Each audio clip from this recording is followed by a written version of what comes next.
how to filter a keywords on comments on your videos on TikTok. Today I will show you how to do this, guys. Just watch this video until the end and make sure that you like and subscribe in this channel. So let's start. You will go first and open TikTok. Then when your TikTok is opening, you will just go down on your profile, then open your profile,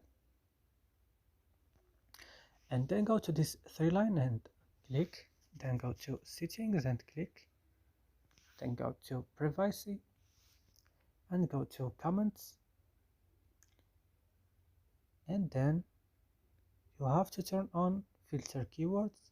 Then now you can add keywords. For example, I don't want these keywords on comments, and that's it. I hope this video is useful for you. Don't forget to like and subscribe in this channel. See you next video.